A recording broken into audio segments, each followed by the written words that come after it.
It is a truth that the arrival of COVID-19 epidemic has led to a tragic loss of a large number of human lives. At the same time, various countries around the world have suffered economic loss of varying degrees as a result of significant drop in productivity.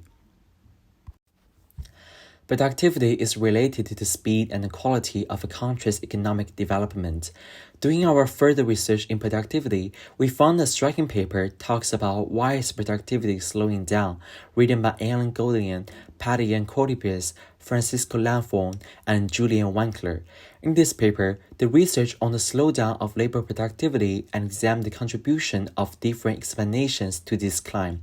By comparing the post-2005 period with the preceding decade for 5 advanced economics, there are many factors including mismeasurement, a decline in the contribution of capital per worker, lower spillovers from the growth of intangible capital, the slowdown in trade, sluggish business dynamisms, raising market power, misallocation, sectoral reallocation, a lower contribution of human capital, and innovation slowing down.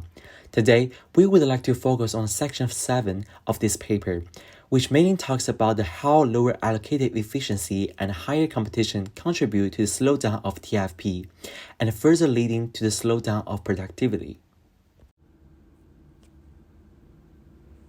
To begin with, I would like to talk about business dynamism. There are two main indicators of business dynamism and reallocation, which are firm entry and exit rates, and job creation and destruction rates respectively. A lower business dynamism indicates a decrease in productivity. Net entry rates is difference between the entry rates and the exit rates, and lower business dynamism is indicated by negative entrance rates.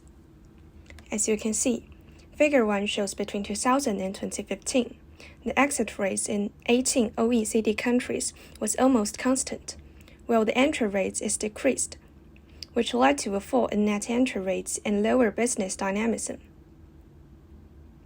Secondly, the difference between job creation and job destruction is decreasing, which means the number of unemployed is increasing.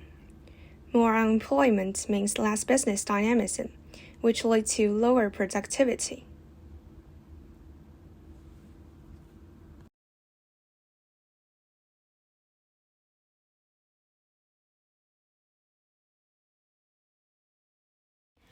In the next part, we would like to mention how concentration affects market power.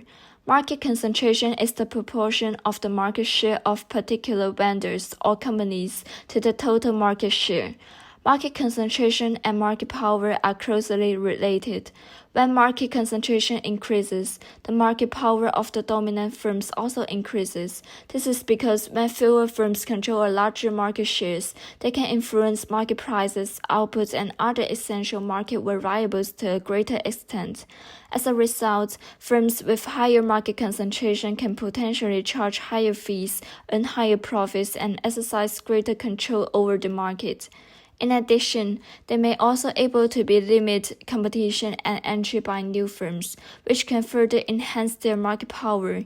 When firms face little competition, they may have less incentive to innovate or invest in new technologies, since they can maintain their profits without doing so.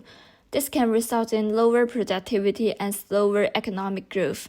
Additionally, market power can lead to other market distortions, such as the creation of barriers to entry for new firms, which can limit competitions and reduce innovation and productivity in the long run. However, it isn't easy to measure the concentration of the market. This can be divided into two parts, defining the market and representing the relevant entity. Defining related entities is difficult as the cross-ownership of companies affects the measurement of concentration and may lead to an overestimation of market concentration.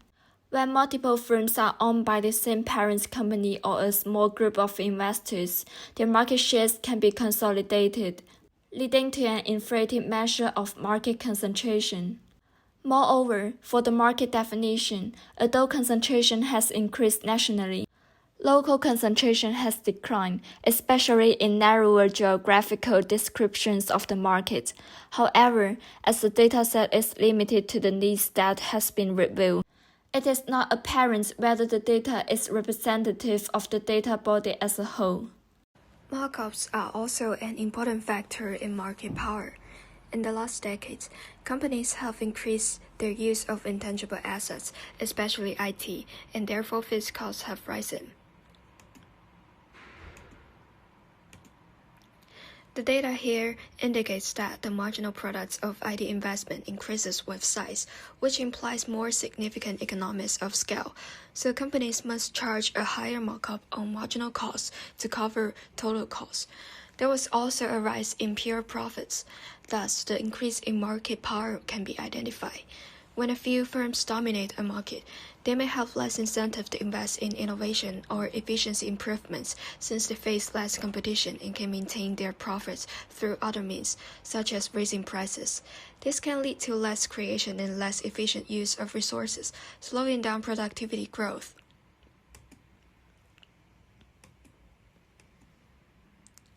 In addition, there are two conditions for the rise in aggregate markup. The first reason for the increase in aggregate markups is that all companies' markup have increased, leading to a decline in competition. A reduction in competition would harm total vector productivity because firms may have less incentive to invest in innovation and efficiency improvements since they face less pressure to stay ahead of rivals. Also, fewer resources are devoted to innovation and productivity-enhancing investments. This can also lead to a less dynamic economics, with fewer new entrants and less innovation, which can negatively affect economic growth and productivity. On the other hand, the rise in aggregate markups may be due to the compositional effect, which implies that firms with high markups are getting bigger. This essay mentions that high intangible intensity firms have a high fixed cost and low variable cost. Therefore, this economies of scale lead them to have high markup, be very competitive, and gain market share. More market share will cause diminishing returns to scale. As a firm gains more market share, it may encounter diminishing returns to scale, where increasing production beyond a certain point leads to higher costs per unit and a slowdown in productivity growth. What's more market shares will also lead to a reduced innovation. A firm that focuses too much on gaining market share may reduce its investment in research and development, leading to a slowdown in innovation and productivity growth over time. In addition, because of complacency, if a firm becomes too dominant in the market, it may become complacent and less focused on improving productivity and innovation, leading to a slowdown of the productivity. So, when we use this formula to measure markups, there are some challenges we may face too. And the first one is firm-level data is needed, and financial accounting does not clearly distinguish between fixed and variable costs. In addition, the elasticity of output quantity to variable inputs need to be estimated.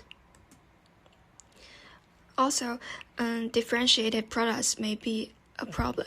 In industries where firms offer differentiated products, such as in the automobile or technology industry, it can be challenging to accurately measure prices and costs, as the products are not directly comparable.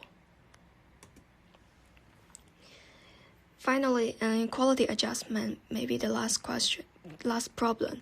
In some industry, the quality of products may change over time, making it difficult to compare prices over different periods. Making accurate quality adjustments can be difficult and may affect the measurement of markups. In part 3, we would like to talk about dispersion and allocative efficiency. Firstly, our focused problem is which factor mostly drove the divergence in labor productivity, and it needs to be discussed independently in different types of industries. Given the key findings of Andrews, the divergence of productivity is stronger in the service industry instead of in manufacturing or others. One cause is that manufacturing is subject to intense worldwide rivalry, as compared to service where dispersion tends to be high. Secondly, there is a negative relationship between dispersion and aggregate productivity. Higher productivity dispersion is the superstar firm increase their profit margins, then competition pressure decreases. Therefore, the increased monopoly power of firms leads to resources being misallocated to low productivity firms with higher market shares. The misallocation of capital resource in low aggregate output per worker and TFP. Furthermore, what is the contribution of allocative efficiency to the productivity slowdown? By using the model-based approach, Bankery and Ferry derive an equation that decomposes a distorted version of the solo residual into an allocative efficiency component and a pure technology component. By computing the distribution of each term to the slowdown in TFP growth between our two periods, we have PP estimates for the column allocative efficiency. These are 0.66, 0.41, and 0.66, which we averaged give a 0.38. Although it is difficult to arrive at a precise estimate for the contribution of allocative efficiency, we will use 0.38 as our best estimate, and a 0.06 to 0.66 for the range.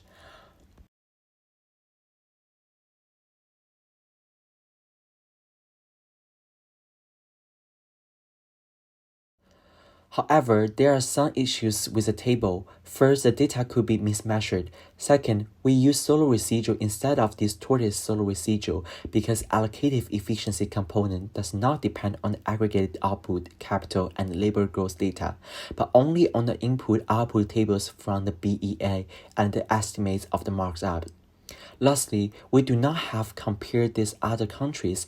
The lower contribution of allocative efficiency to TFP growth as the sources of TFP slowdown is a less important channel outside the US.